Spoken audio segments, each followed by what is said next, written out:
Let's put you in the boss's chair. You're the CEO of a perfectly optimized company. Your marketing is sharp, your staffing is efficient, and your internal metrics are running entirely in the green. You have complete control. Until the real world kicks the door in. Outside your office walls are unpredictable forces that you cannot control, but you still have to react to. In business, we track these threats using the acronym PESTEC. We've covered the political, economic, and social impacts in Part 1. Today, we're bypassing those to focus strictly on the final three: technological, environmental, and competitive factors. Ignore these alerts, and the stakes are lethal. Consider Kodak. They once produced 80. Your first threat is incoming: rapid technological developments. Your rivals are suddenly leveraging e-commerce and s-commerce, buying and selling directly through social networking platforms to instantly snatch up global market share while you sleep. On top of that, they're leaning into automation. Machines are stepping in to do work previously done by people, which means your competitors are producing goods faster, much cheaper, and with far fewer staff. You have to act. As CEO, your immediate response requires aggressively pouring money into research and development.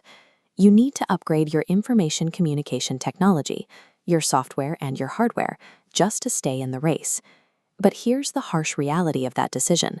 These new technologies come with massive upfront costs that will chew into your profits. On top of that, training your existing employees to use the new systems takes time, and you might face heavy resistance from staff, terrified of losing their jobs to a computer.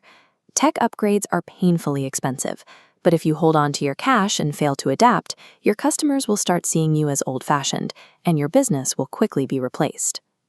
Next up, the physical world decides to test you. A sudden, severe weather event hits. Heavy snow and flooding instantly halt all your deliveries. Customers physically can't access your shops, and your sales immediately plummet. This isn't theoretical. When the 2011 tsunami hit Japan, it caused massive long-term disruption to supplies and production for giants like Toyota. They spent years dealing with the fallout of an entirely uncontrollable natural disaster. And the environment pushes back in another way: public pressure.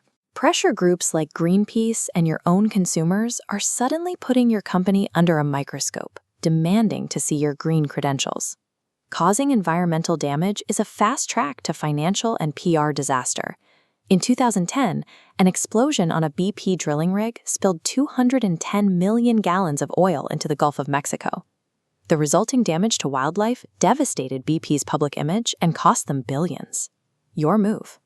Implement strict recycling policies, invest in electric vehicles, and reduce your carbon footprint. These initiatives have serious cost implications that will drag down your short-term profits. But corporate social responsibility is no longer a luxury. It acts as a defensive shield to prevent PR disasters while actively attracting modern, eco-conscious consumers. You've survived the weather. Now comes the competitive ambush. A massive rival organization, think the scale of an IKEA, enters your local market and makes an aggressive play to steal your customer base. They come out swinging by starting a vicious price war. Because of their sheer size, they can buy supplies in bulk, significantly lowering their production costs, and they pass those extremely cheap prices straight to the consumer.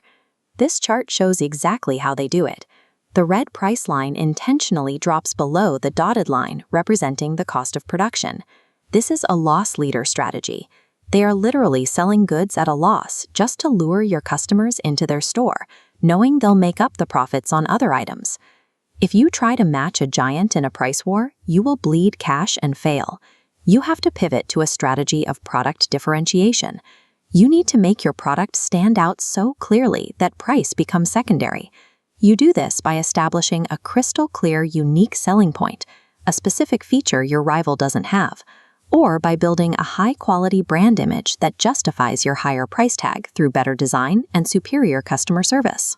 You will inevitably face imitators and sometimes messy intellectual property lawsuits. Just ask Apple and Samsung. But constant, relentless innovation is truly the only proven way to shield your market share from ruthless competition. Let's pull you out of the CEO simulation. All the warning lights are off and the board is completely cleared. No matter how well you run your company, the core rule of external factors remains. You cannot stop the weather, You cannot ban new robot inventions, and you cannot outlaw your competitors.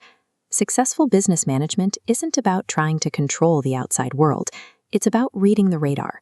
It's about anticipating these technological, environmental, and competitive shifts and adapting your strategy to turn an external threat into a massive internal opportunity.